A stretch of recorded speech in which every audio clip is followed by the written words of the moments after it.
asking a question for a friend. What happens if it falls into a bathtub? Like, how strong is the magnet? Is it like really strong, or it's like if I move my head? It's no. It's really strong. It's not going to fall off the unit. Put it that way. Yeah, because how much bubbles is in the bathtub? That's what we need to know. Then we can tell you. Roman culture in my. Bobby, I think we figured out what happens to all of Paul's electronics. Yes, I think we have. He tries to bathe with all of them. Wait a second. Are you trying to tell me that the reason my Bose headphones don't work, that they are not water sensitive? They're not. Son of a...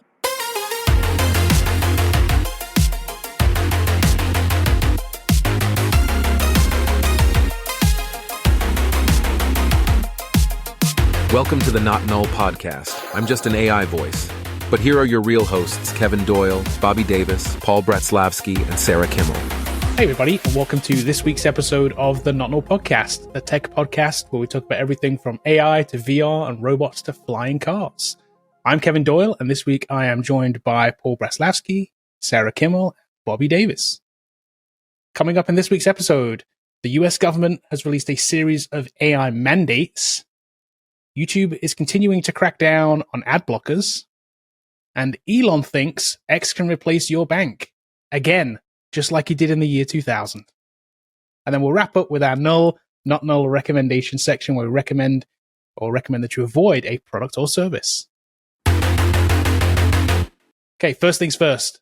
Surprise topic for you guys. Okay, it was Halloween yesterday. So, favorite candy, worst candy. Sarah. My favorite candy is a whatchamacallit. A what? A whatchamacallit? A what? Sorry, I couldn't resist. So, jerk. I mean, almost like whatchamacallit. Sorry, what? Their brand is like, yes, right now. You know, their marketing guy is like, yes. Well, and there's an offshoot of the whatchamacallit that is actually a better candy bar. It's called the Who's What's It. And never heard of that one. That's a new one. Oh my gosh. It is so delicious. Like, it's just like a whatchamacallit, but like with whatchamacallit, you've got caramelish and stuff in there. With the Who's What's It, it's like peanut butter and chocolate and stuff. So, oh wow, I gotta try one of those. I've never seen that before. Yeah, it's in a red package, but it looks just like the whatchamacallit. But yeah, the Who's What's It is where it is at. Amazing. So, worst candy. I'm kind of no respecter of candies. I love all candy equally. I like that. Yeah. So I'm having a hard time with that. Like, I mean, think about it. I'm gonna have to think about it. Like maybe like a Charleston chew or something. Okay. But yeah, I'm gonna go. I'm gonna go with Big Hunk or Charleston chew. Those are the worst ones. Okay. Yeah. Paul, what you got? Best and worst. Milky Way is the worst. Is the worst. Wow. Okay. Interesting. And Snickers is the best. Wow. You went straight for those are so close to each other. This just one's got nuts and one doesn't. Say, and when I say, can I have a Snickers bar? They have, all I have is Milky Way. So I'm like, get the hell out of here. This is garbage. Like Milky Way tastes like garbage. Then what do you think about the Three Musketeers? Because the Three Musketeers is the step below Milky Way. Like that goes Snickers, Musketeers, Milky Way, Snickers. It's the same candy. No, it goes. Okay, so if you had the Milky Way, maybe if I took a Milky Way with Three Musketeers and added some caramel on it, I would get a Snickers with some nuts. But no, Snickers is Snickers. It's better. Snickers candy bar, Snickers ice cream. Milky Way sucks. Three Musketeers sucks. I was so not expecting Snickers after Mars or Mars. By the way, Mars is what we used to call it. Yeah. Okay. Yeah. Mars is a whole different thing. But Milky Way. No. To be honest, the worst candy that I get triggered when people give out on Halloween are the sugar cane. They look like candy corns. I forgot what they're called. Candy corn. Candy corn. Yeah, the worst. Yep. That's a top 10 candy. Easy. If you want your kids to burn down like someone's house, like that's what you give them. It's like a bunch of 7-year-olds will come with torches and run you out of town. Funny. How do you feel about like the candy corn pumpkins though? Like those are delicious. It's just sugar with nothing added to it. Like, like I just have a sugar cube. It is. Bobby, best and worst. So I have to put anything with Reese's Pieces, peanut butter cups, any of those kind of things are my number one. The worst candy of all time is black licorice. Oh, yeah. I bet. It's an Kevin, I thought you acquired would like it. taste. Because you're like Jägermeister. Exactly. Yeah. It's a little bit. Yeah, it is. It's in the same boat as It's NyQuil, close. Jaeger, and black licorice. Like Same that's thing. like good time. Kevin's good time right there. It's like my number one. Number one. It's like- Jägermeister candies. Yeah, I'm going with Reese's is up there. I gotta say, I like Twix too. That's a good one. Worst is anything like hard candy stuff. They're just. Oh, really? Like a good Jolly Rancher? Yeah, that just nah. Just like- I would skip that in a stuff. second. That'll be bottom of the barrel stuff. Like, after Halloween's over, it's like, man, what's left? Oh, just got Jolly Ranchers. Okay, that I could eat a sucks. bag of cinnamon Jolly Ranchers. That's really good though. Chocolate covered Oh. cinnamon bears. Love those. So let's jump into our first story. The US government released a series of AI mandates this week. Actually, it was an executive order from the president. Different than what's happening with congressional legislation, so that will likely to come, but this sort of kind of like precedes that, I guess. So this just takes one person to say, hey, I want these rules, and that's how this kind of works here. It Yep. is not retroactive, which is the first biggest thing that I saw about these. It is not, any of these rules don't affect anything that is already in place. So I have that as kind of a caveat. Mhm. Ah, So none of these things is like, it's all kind of future thinking is the kind of the thing here, I guess. It's also not for small or medium models. These rules are supposed to be for bigger, larger, or most of them anyway, for bigger, like larger companies. We're talking about Google here and OpenAI and Microsoft and, Meta, whoever's making these large language models.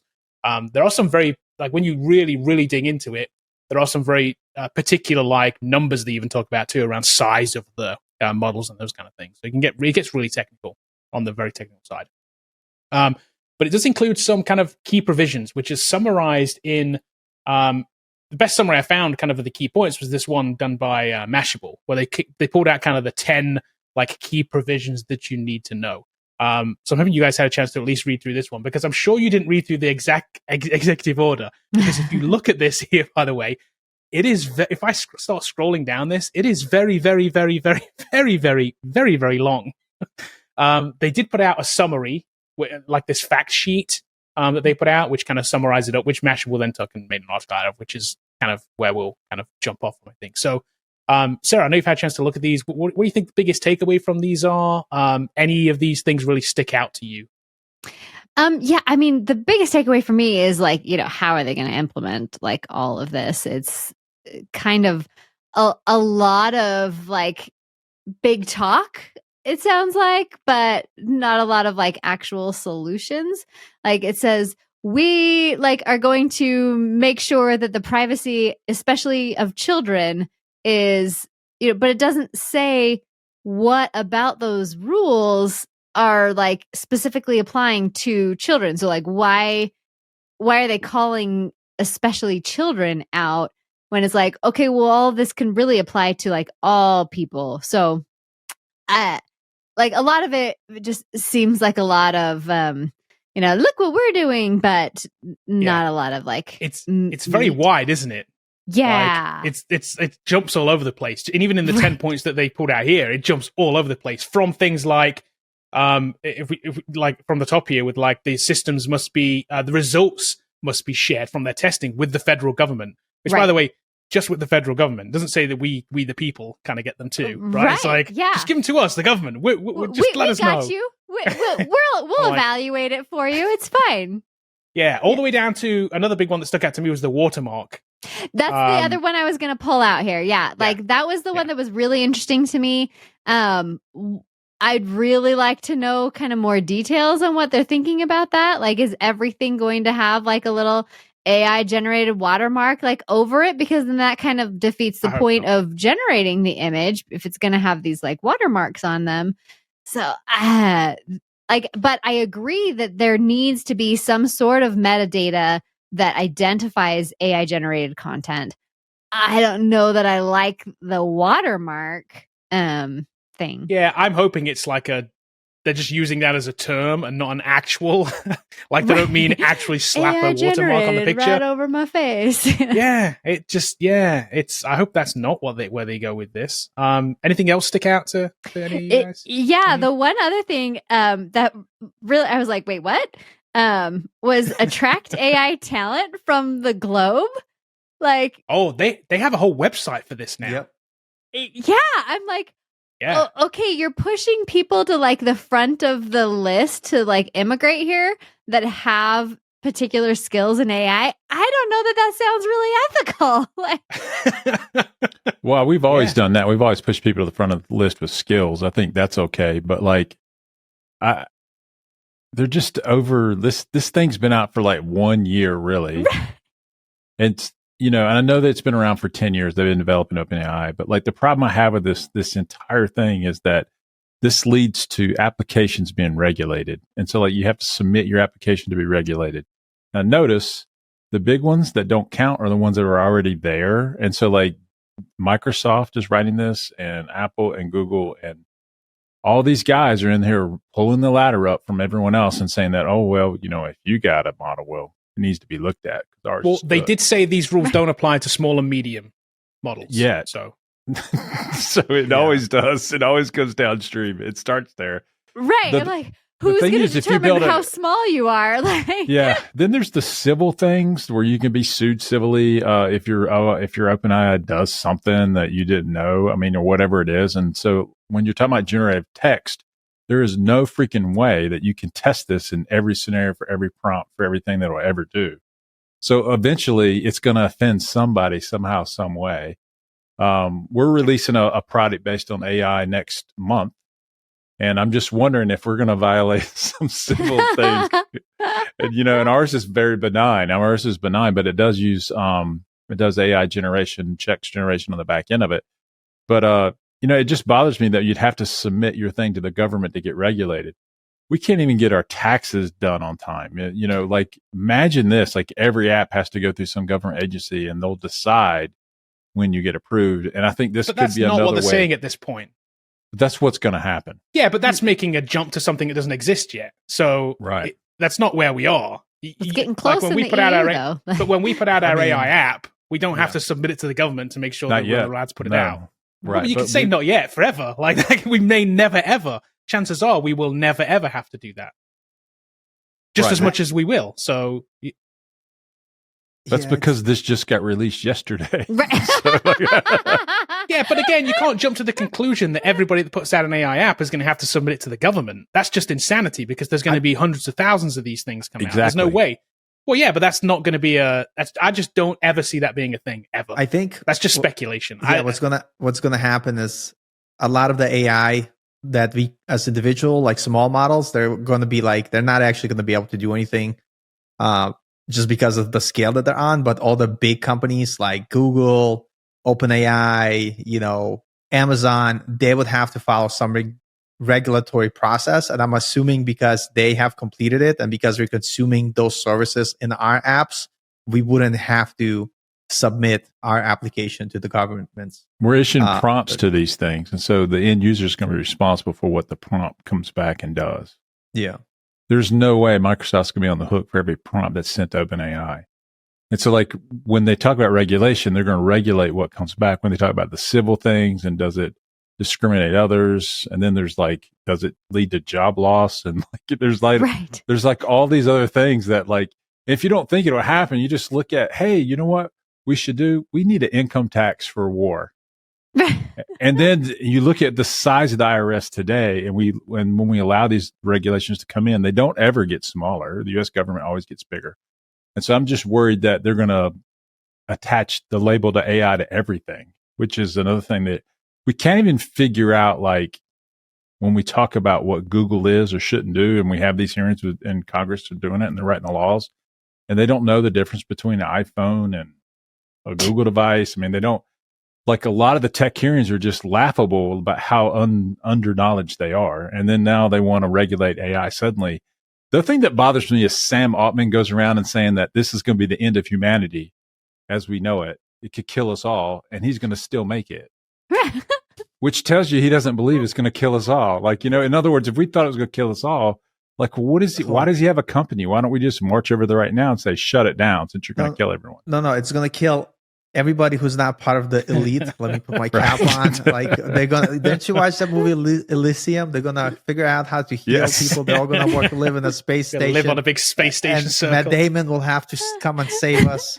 That's basically what's happening. So, like, I think all those books, like 1984 and all those like dystopian movies, that's just their plan all along. Like, that's what they all want to do. And, that's why they're like regulating it, because they want to be in control of it. But I wonder if there's like why so quickly? Is it because like elections coming up and he just want to have a talking point? Or is it because like there's some concern that's coming up?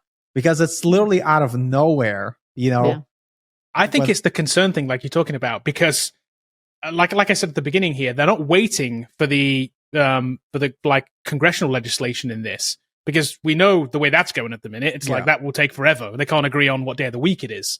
So they've just basically put something out in the meantime. And I think it's based on fear mongering from the large companies that are just, like you said, are pulling up the ladder behind them, saying like, oh man, this is bad. We need to like make sure that it's regulated. It's like, when a large company says, hey, regulate me, you have to double look at that. You have to be like, why? Because they're not doing it for fun, because they don't feel like that like you said, like that they do feel like the world is going to end from it. They don't fear that. They want to be the only people in control of it. And that's the five companies, and that's what will be the only people that have models. Yeah, and that's I said that. Yeah. From the very start. And I think this has kind of come to the fruition. They've been in the ear of the White House in this case, and basically convinced them that they need to put out this set of rules. Now, the thing is with this set of rules, though, none of them are really like, I wouldn't say like they're not super hardcore rules here. They're very loose. I would say things like the watermark thing is like, okay, and letting us know the test things. There's nothing here that stops somebody from developing a system at all. Nothing. There's no ramifications for doing stuff outside of these things, or I would say this is kind of softball stuff, if anything. Which makes me think that when we get to the next thing, like what we said, it's going to get more strict, not less strict. But see, broadness the always lends to strictness. So like when they make this broad thing, they're like, well, we can't figure this out right now, but we'll know it when we'll see it. And then they're like, and they'll just go after companies they don't like. Yeah, and I was just going to say this basic. Yep, that's what kind of I was going to agree with you, Bobby. I feel like the companies that are in right now, retrospectively, like grandfathered, if you will, because this is, from this point on, any company that wants to compete with OpenAI, Microsoft, whatever, Amazon, now they have to use these rules that the previous companies didn't have to follow. Mm-hmm. And so to me, that kind of basically is like, hey, these are the big boys or girls, whatever you want to say. Like, this is who is going to control the AI, and anybody else could just go ahead and not worry about it. Could you imagine from this point on, like basically OpenAI says, no, we don't need to go through these rules. This is just, it's all based on ChatGPT or GPT-4. Like, we haven't made a new model yet. This is all based on the old stuff. Right. Yeah. Everything they do from here in is going to be, no. It's all just GPT-4. Rules don't apply to us. Exactly. We did not recode this from the ground up, I swear. I mean, I think, to be honest, like the big companies like Microsoft, OpenAI, obviously pretty much the same thing, like Amazon, Google, they all have to work with the government because it's like obviously national security concern, all this other stuff, just like SpaceX has to like answer to the government as well, because they are building rockets that could take people to space or take a nuclear warhead across the ocean. And so there's certain regulations. I think maybe they're just like, all right, we're going to let these big players, this is who we're going to work with. And it's just going to be in the club that other people like can't play anymore because it's a highly regulatory company or like sector or business. And I think that's basically what it is. They basically did this race. The first top 3 companies that are going to make it to the top. Okay, here they are. And this is going to be the top. And everybody else, it's like, that's it. You can't play this game. You're too late. And I think it's just going to limit innovation, and the U.S. will fall behind what other countries will do. The thing that was kind of weird to me was like the one about biological, and on servers you're like, oh, wow, we don't want to use AI to make a bioweapon. And you're like, okay, so we put a regulation out. Does that stop the guy in the basement for using it to not make a bioweapon? No. I mean, like, he's still going to do it. So it's just weird that they put all these fear mongering things out there in order to give excuses to write a overly broad legislation that could apply to anything so that they can regulate an industry they've been dying to, which is software development. It just reminds me of that Gene Wilder gif where it's like, remind me how criminals like to follow the law. They don't. Exactly. That's why they're criminals. Exactly. So YouTube has continued to crack down on ad blockers. So they've had this kind of pilot program running for a while, I guess, where they've said they're kind of cracking down on ad blockers. It wasn't very widespread. But what happens now is if you're running a browser-based ad blocker on YouTube, a lot more people are seeing basically a screen, for those of you that are watching, like this, that says ad blockers violate YouTube's terms of service. And you can't watch a video. It basically blocks you from watching any content from then on. You have two options. You can allow YouTube ads and basically shut off your ad blocker, or you can try YouTube Premium. Oh, what a surprise. YouTube Premium is their paid service that allows you to watch YouTube without ads. This is their $13.99 a month. It recently went back in the summer, I think like $3 or something. It was $10.99, now it's $13.99. So for $14 a month, shy of a penny, you can not see any ads on YouTube. So basically they're saying, hey, pay for the service or turn off that ad blocker and watch the ads. So the justification is that this is a direct quote. It says that ads support a diverse ecosystem of creators globally and allow billions to access their favorite content on YouTube. I think what they're missing from that quote is, and they also make us a massive, massive, massive amount of money. Because I would say most of that ad money, being a YouTube creator, I will say does not go to the YouTube creator. And we know that because we get pennies for watching, for running a YouTube ad. It's literal pennies. It's not a massive amount of money. So Paul, I know you're a premium subscriber. We've talked about this before. Is that purely the reason you're a premium subscriber, to get rid of YouTube ads?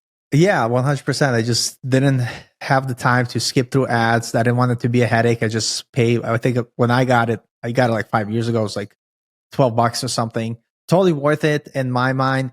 The way, like, maybe it's an unpopular opinion. The way I look at YouTube, it is a company that has infrastructure costs and all this other stuff. And so if they're using ads to pay to allow like most of us to host our videos for free with no cost to us, like, because anybody could upload a video like today, tomorrow on YouTube, and they'll be there forever. You know what I mean? It's like, it's amazing. You get like free hosting. And so somehow they have to flip the bill. And so to me, part of it's like, I don't want to see the ads. And the other part of it, like, you know what, like, I am kind of like, it's worth enough value to me to pay $12 for it. At the same time, people that, you know, run ad blockers, like, to me, that's like your personal choice. But I don't, like, again, might be unpopular opinion. I feel like anytime you're taking advantage of something, like where, you know, this is the way they make money and you're blocking it for your own personal experience. It's like back in the day when they had, I'm going to date myself, but they had the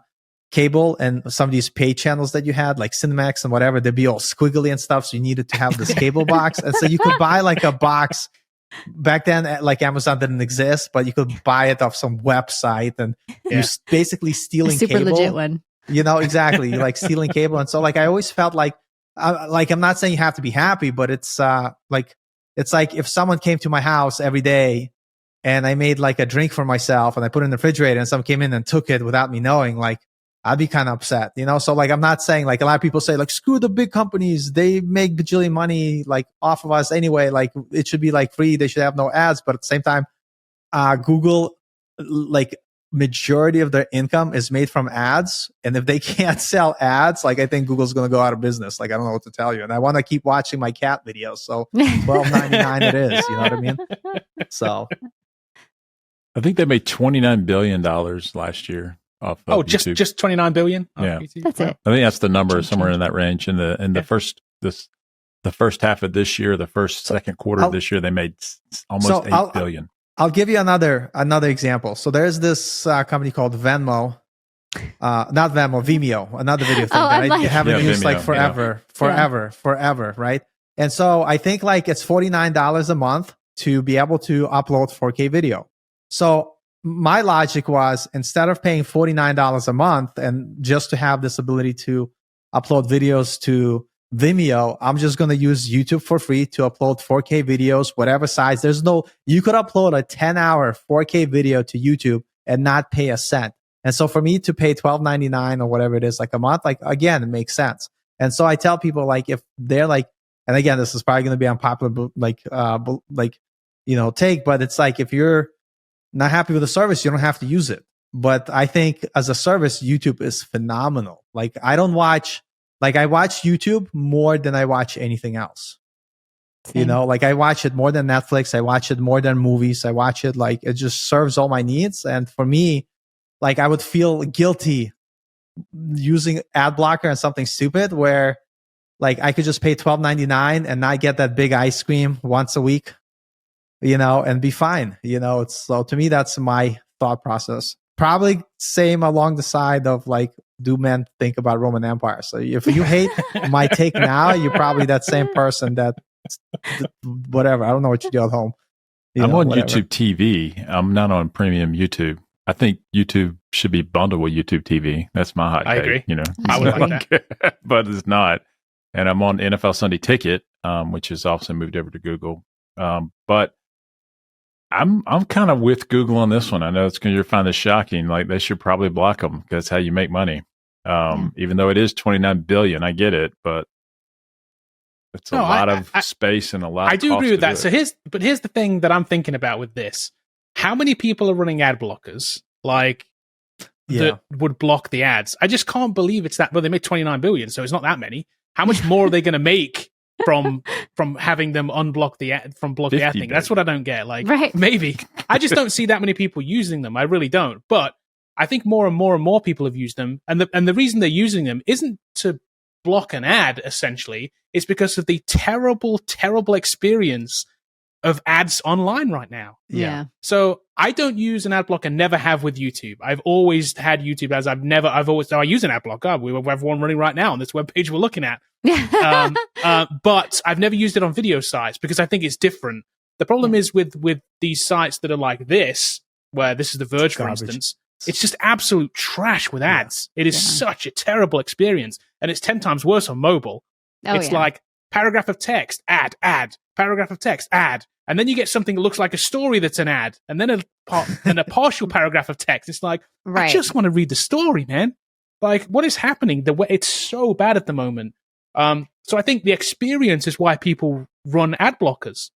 Yeah. It's like, if you just had them like in a way that they weren't so intrusive, it would just be so much better and less people would use it. Yeah.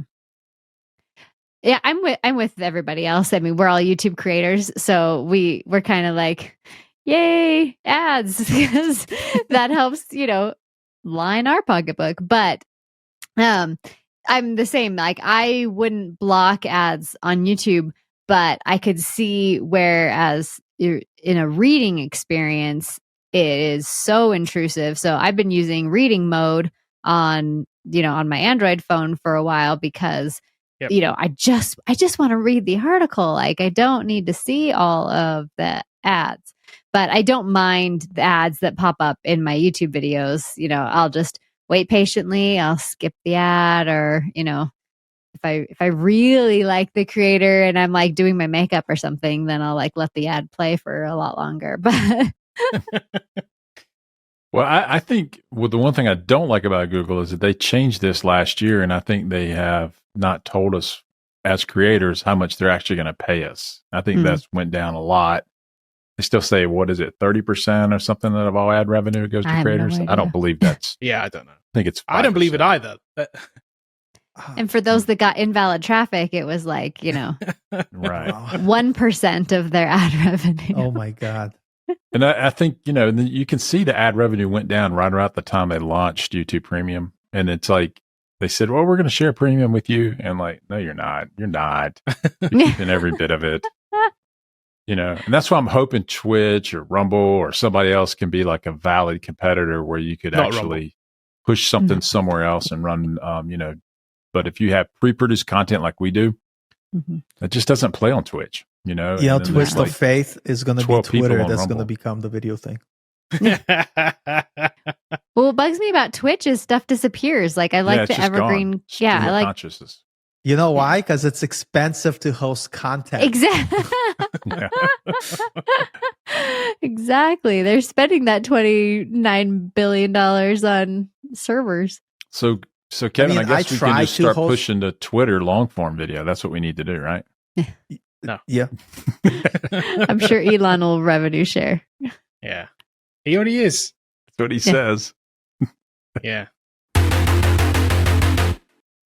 Okay, the time has come. We have not talked about this guy for a while. So He We're still gonna kept talk doing about- stuff, but we just exactly. didn't talk We about it. we refuse to talk about him, but we're going to talk about him this week. Kevin banned Elon. That's what happened. Yes, Yeah. that's it. Yeah. I bet He you reversed ban me, it. I'll ban you back. Reversed it.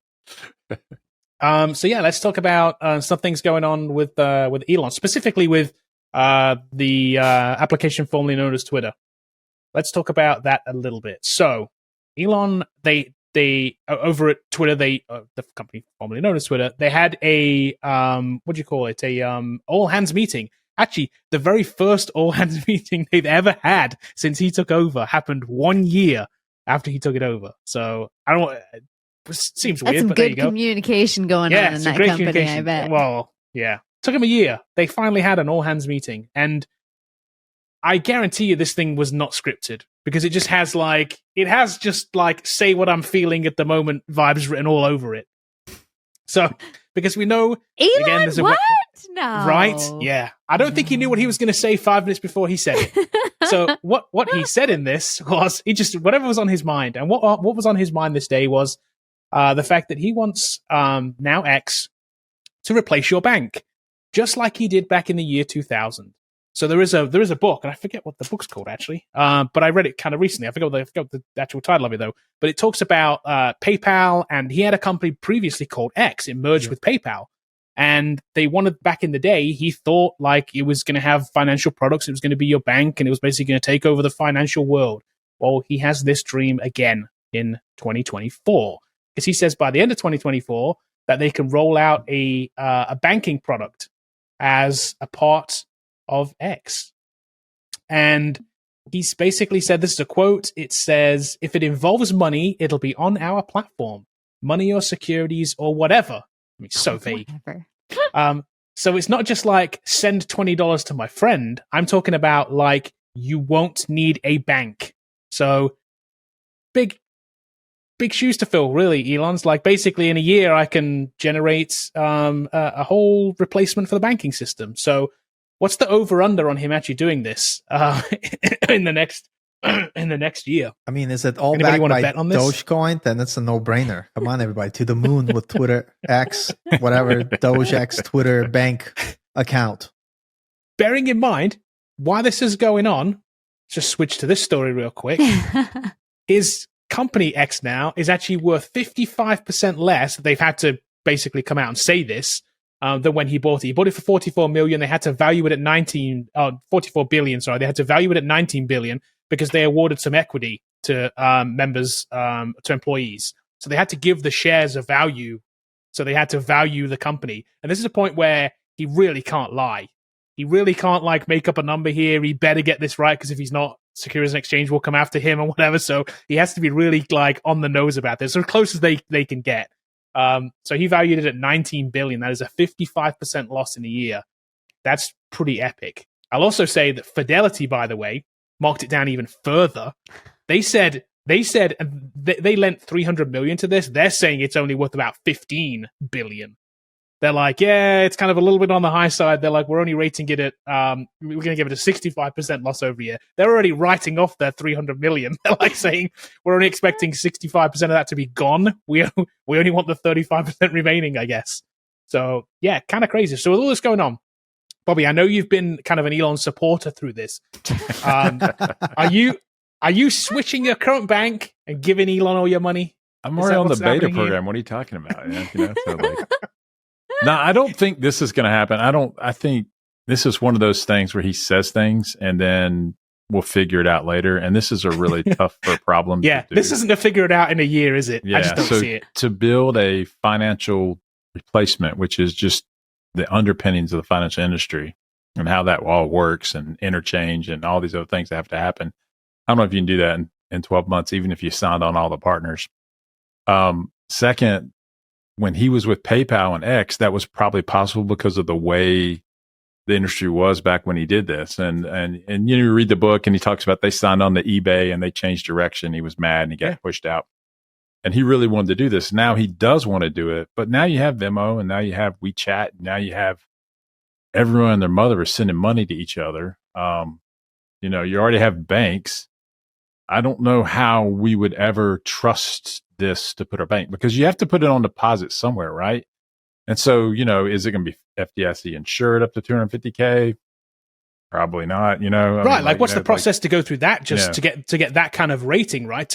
To become a bank, to get those kind of rules, the hurdles you've got to jump through are insane. Well, liquidity. You can't just start a bank tomorrow. Yeah. Liquidity is one thing. You got to have laws and, and none of the other big people have been able to create banks either. And so there's the other thing is are they going to allow you to do it? So you have to go through regulations.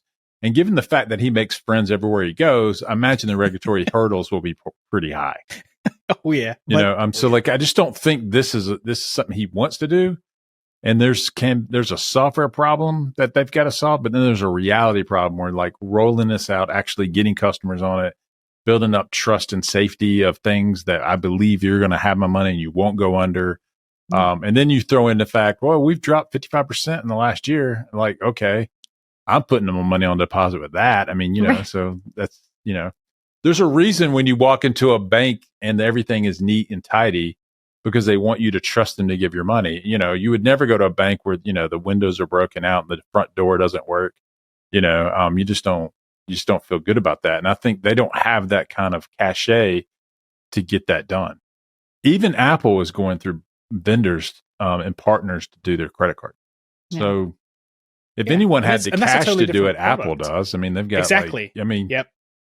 And all they did really was, so Apple did two things. There's a credit card that they partnered with Goldman Sachs on which they were apparently going to be flipping vendors here at some point. Right. That hasn't been announced yet, but that's looking like they're going to do that. And then they did a thing with savings. So you can have a savings account with them now too. Which is basically the equivalent of these online savings things like Citizens or whatever, or they're not.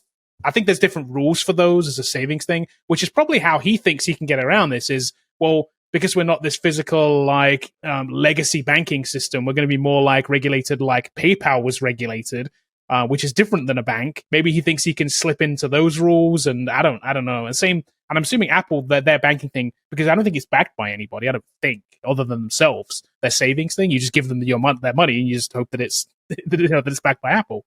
So maybe he's thinking the same thing. I don't know.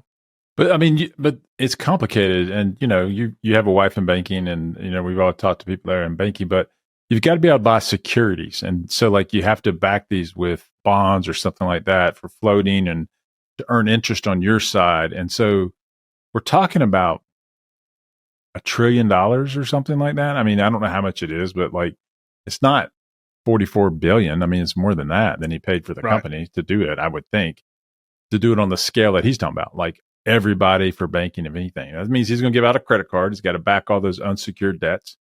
He's going to create car loans, I guess, mortgages. He's saying you don't need a bank. So he's doing the whole thing. He's going to charge interest. I mean, that's not a problem. I mean, it's not like mortgages have never went south. You're forgetting.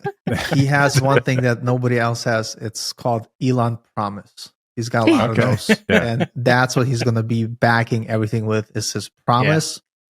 And lots of IOUs written on that. Personally, I think he should, at this point, turn X over to someone else and go back to Tesla, man. I mean, because seriously, I think he's going to be able to sell every Cybertruck he can make as fast as he can make them. I mean, seemingly, yeah. Yeah, I mean, so focus on that. I mean, that's a $1 billion idea there, or a $10 billion idea, or if you sold a good billion trucks, I mean, so.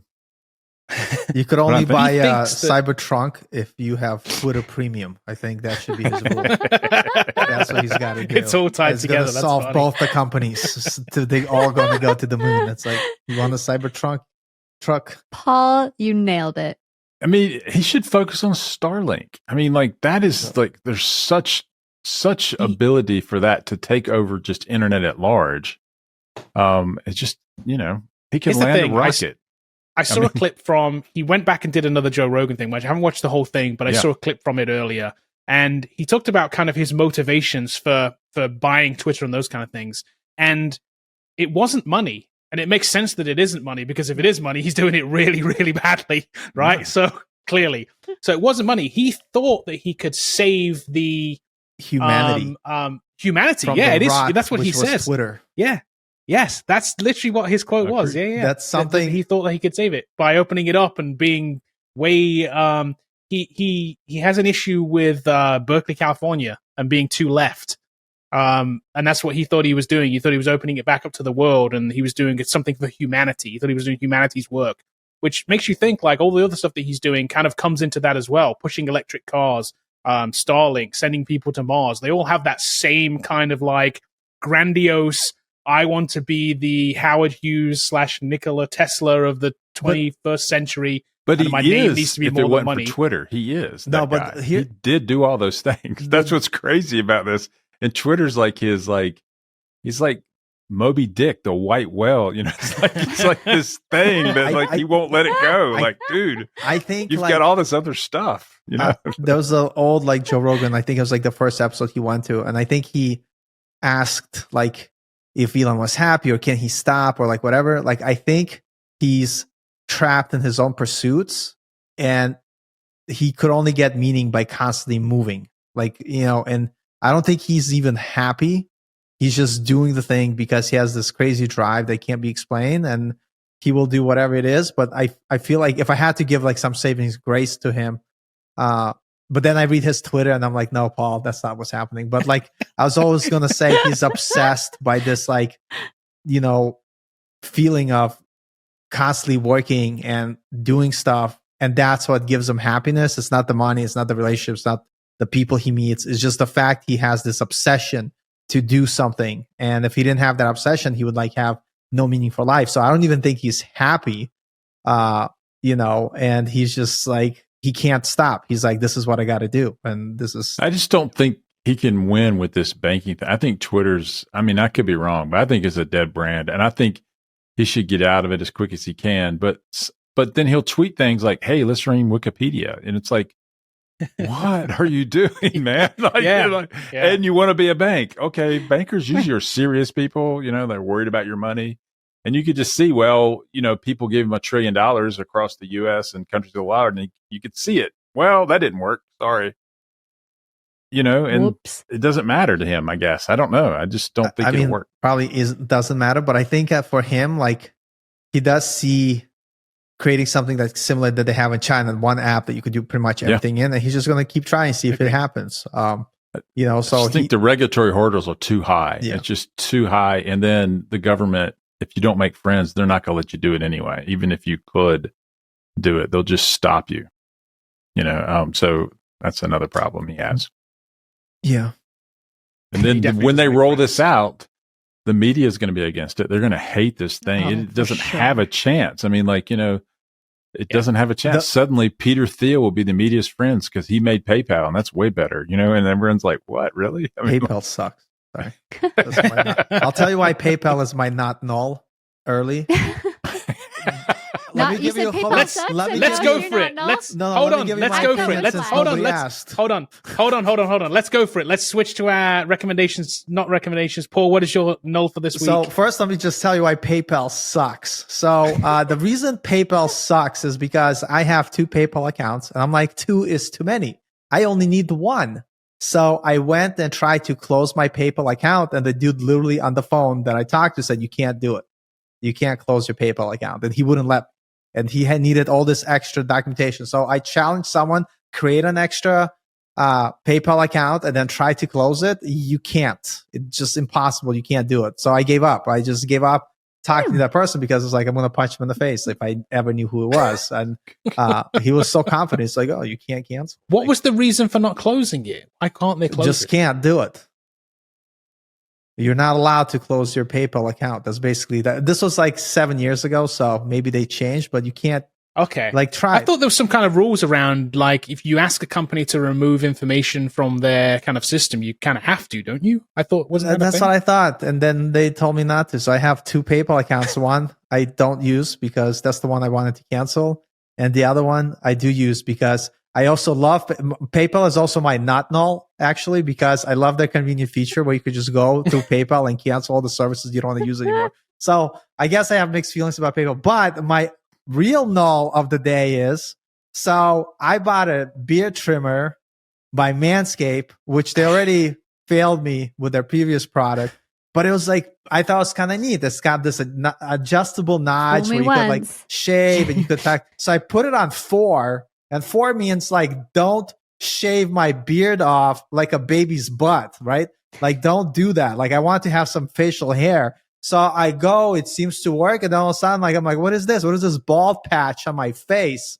And apparently that guard that they created is complete garbage. And if you press, I don't know, it's not like I'm that strong. It's not like I'm forcing the razor into my head. It's like, no, I'm just gently, and that's just not even. And so I threw it out. I didn't even bother with the refund because I was just like, never again. Oh, wow. You're so annoyed. Will buy that. But these headphones I have, they're pretty awesome. There, I did have the box, and my cat was on the table. And The Spoiler box is alert! gone. Spoiler alert! 3 weeks from now, these headphones are going to be his not. No, They're gonna be these broken. are- These are sick. This is how sick these are.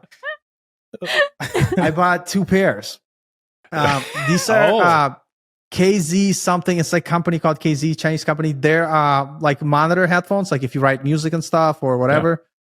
Just like if you do like KZ headphones or whatever, I'll show you if that's the thing. Yeah, basically right there. Look at that. So It's got a loop on it. Nice. Yeah, these are really, really nice. And I bought the cheaper ones. Like if you're into like they're good for, these were like $40. They're really good, but the bass quality on the cheaper ones is not what I'm kind of expecting for like some of the music that I do. But for like meetings, all this other stuff is good. So I bought a little bit more expensive one. They're $100 ones.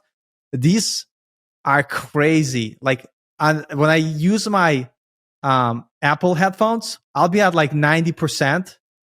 And I'm like, this is not that loud. It's loud, but it's not loud. These, I don't go beyond 50%. Like I'll blow my head up. Like my head will explode. Blow my head up. If I go, so they're really, really nice headphones. And even the wire is quality. And what's awesome here, like, check this out. It's like headphones. I mean, people are like, why don't you have wireless headphones? Well, if you make music, the latency is going to destroy you. But what I like about this is like, this is detachable. So if something happens, you could just buy a new cable, reattach it, and you're good to go. It's like really, really nice headphones. I really like them.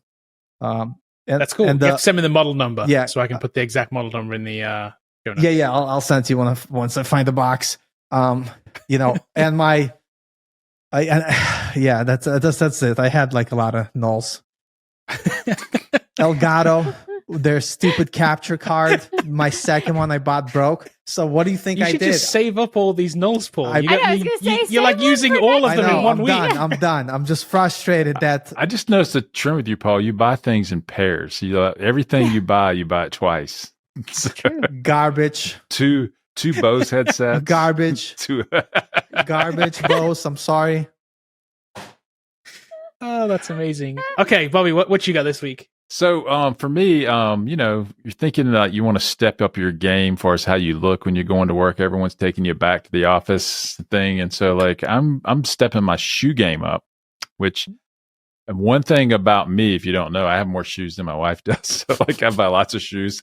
But the Cole Haan Grand Top Spin leather sneaker is the perfect addition to your coding attire. So if you want to code, it's a sneaker that feels like an actual code Oh, sneaker. unless you've got these shoes. Yes, this is it. This is the official coding shoe for Coder Founder. So these are the top 10. Come in a lot of different colors. I've got this actual model right here. I'm wearing them right now. They're great. And so it feels like a tennis shoe, but it doesn't look like one. So you can wear it with slacks, or you can wear it with jeans or whatever. So Grand Pro Top Spin sneaker. This You is know? what responsible people They wear. look nice. Don't get the white ones, but like That's you what my know, like grandpa maybe would have. maybe a nice Yeah, those white navy. ones look like bowling shoes. Yeah.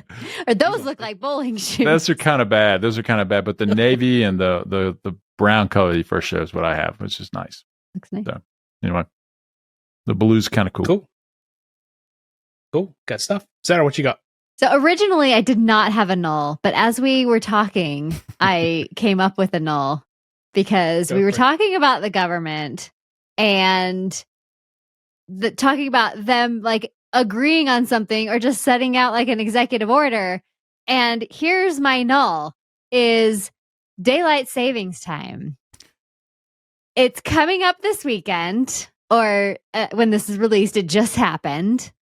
Yeah. And years ago, like maybe 2 years ago, there was news articles, hey, they're getting rid of daylight savings time. It passed the Senate. Then it just stalled. Like, come on, government. The problem they have is trying to figure out which one we should stay on. Should we stay on standard time or daylight time? I'm like, Standard. I don't care. Pick one. Exactly. Doesn't Pick matter. one I and agree. Just go with it. Just So- don't set your watch back. Just pull a Kramer. Just don't Right. set your watch back. Fine. I'm sure it won't bother. I'm sure it won't hurt anything. Yeah, I'm so done with daylight savings time. So, Biden, if you can do like an executive order like you did with the AI stuff, just do an executive order about daylight savings time with I don't care. Say, savings time I or agree. standard Just time. pick one. Just pick one. Yep. You- I don't care. Just pick one. You know Go for what's it. Stick with crazy? Here's the problem, though. If Biden actually goes with this, he might actually win.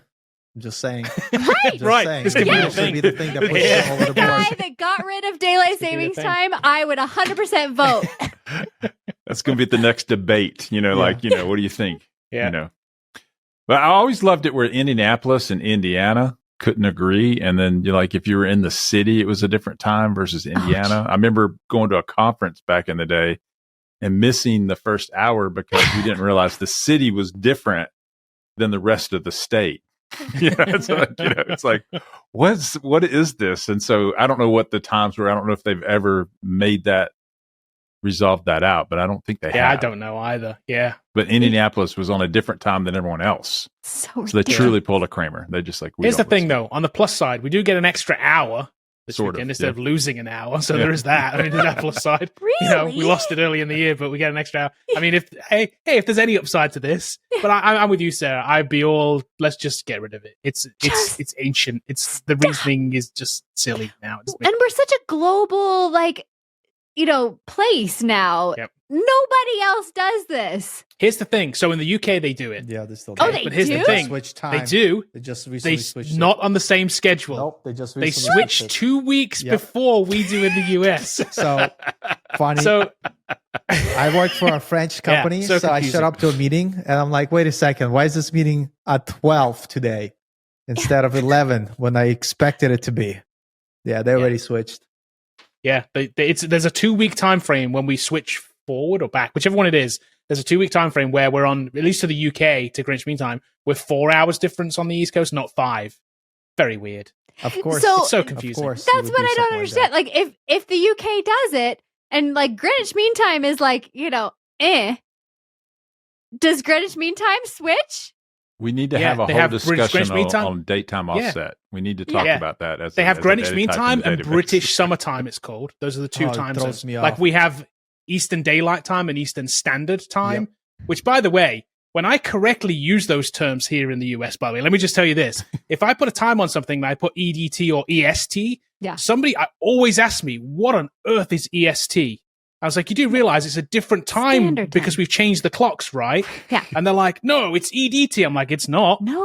You're on the EST right now. They had no idea what it means. I was Or- like, even the population don't even understand it. No, I always during thought there was daylight just time, one EST. I didn't Yeah. know that there was two. So that's I exactly. learned I'm like, something. most people just put EST Yeah. and oh, there you I'm go. saying, Okay, yeah, it's the other way around. Yeah, if you and EDT, yeah, people yeah, are like, that's it. what? I'm like, Yeah. it's daylight time. It's not standard time right now.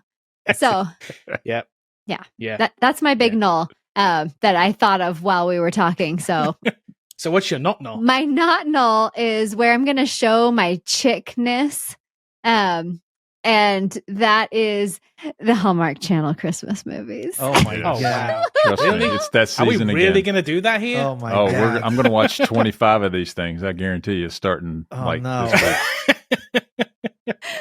The only time. Sorry, I was Go going to ahead. say. No, the- no. The only I time wanna you hear it. watch that show is when you're in a loving relationship. That's the only time that happens. Like as a man. I'm going to watch 25 of them, Paul. I'm telling Oh my you. goodness. You're going to watch like I'm 1%, going to watch I a think. lot more than 25. I will just say that right now. And I should have grabbed my list, but I literally printed out a list of all the new ones: Hallmark, Lifetime, Netflix Great has American Christmas, Netflix. I've added everything to that list. Hulu's got some. You know, I've got a whole list, and then like I, make sure I check them off as I watch them, and I heart ones that I really liked so that I can watch those again like the next year. Full disclosure, we're looking at these a couple of years ago, and we launched onto a movie called Love Hard, which is absolutely hysterical. It's in that B+ A- range, but man, it's so funny. It's so funny. It's great, Nice. great Christmas movie. I was Aren't gonna say, these that all the sounds same familiar. I think movie? I've watched it. Kind Aren't of. they all the same movie with a different skin? Yes. Okay, let me False. bring the plot for you right here. False. Here's the plot. Here's the plot. Big city woman visits hometown. That's small town guy who sells trees at Christmas. Or he's in a Romantic mechanic. relationship ensues. She goes back to the city. Yeah, I mean, yeah, she goes back to the city. Something happens. Love at the end. Yes. That's the plot, That's right? Pretty much Exactly. every movie. Exactly. Except So- replace tree seller with Yeah. mechanic, Plumber. Winery. whatever. it is. Diner Horse farmer. owner. Yeah. Yeah. It's all the same. Bakery. I know. Because it works. They know what's up. But I will actually, you'll say- like Love Hard, Kevin, because it doesn't do that. It's different. Oh, Kevin's Yeah, gonna but watch my it. Come favorites- back next week. But it It's is a the big city same. girl who's a writer that goes to a small town for a reason. Exactly. That's Amazing. the difference. amazing. So Although- actually, on the screen, Snow Bride, like middle left, that's one of my absolute favorites. It's a It's great one. Dude, Christmas unless Prince is the not movie, bad. That's the one, Snow Bride. unless the movie does not have Sandra Bullock or Ryan Reynolds in it, I'm not gonna watch it. I'm just saying right now. yeah, gonna say it. I see. I've never watched any of these, and I understand the plot. Having never watched any of them, because I understand the meme around them, and just kind of like, So I promise you, there's Love Hard is funny, Kevin. You should watch Yeah. it. Put it up there. No. Pull it up. It's It's not gonna happen. fantastic. It's really not good. gonna happen. Hold on up. Yeah, I will say my favorites have to do with time travel. If there's like a magical time travel component, I am like all in for that movie. okay. So your plan is over the next 2 months to watch as many of these as possible. As possible, yeah. And I reserve my favorite ones. I mean, and then I'm a just fan of Christmas movies altogether. So I will reserve like Christmas Vacation and the Christmas Story for like the week leading up to Christmas. That's when I watch like the big guns. Like if you haven't seen The Four good ones. Christmases, Four Christmases is like one of the best Christmas movies ever. It's so funny. That one's I've never even heard of it. This is going Reese to be, Witherspoon, and Yeah, I've seen it. It's funny. it's so funny.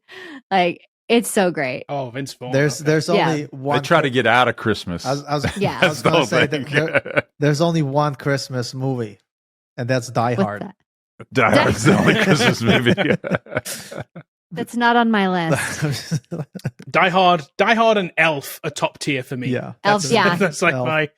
Elf's a good like one. my I mean, That's- Christmas Vacation is definitely one of my favorites. Christmas for sure. Vacation's good too. Yeah, Yeah, but that's one thing I never get. Like, why every holiday they like over Christmas they play Die Hard? I'm like, that makes. I mean, I guess. I will concede that is a Christmas movie. Die Hard is a Christmas movie. It has all of the like. These are the components of what makes a Christmas movie. It hits all the buttons. So Except it's a guy that goes to the girl's party, and then there's sure. He just come from out of town though. he so, just you comes know. from out of town. I'm pretty sure that if we break it down, it's gonna match the same pattern of all the Lifetime movies. Yep.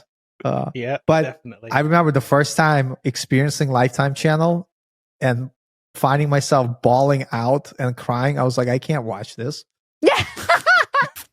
I can't watch this. No one needs that trauma. No, yeah, exactly. Yeah, I'm like, you watch this willingly, and then they're like, but it's a happy ending at the end. Some of the Lifetime movies, they're not happy endings. It's like, no, I don't like. yeah, some of them are so sad. I'm like, oh my god, why?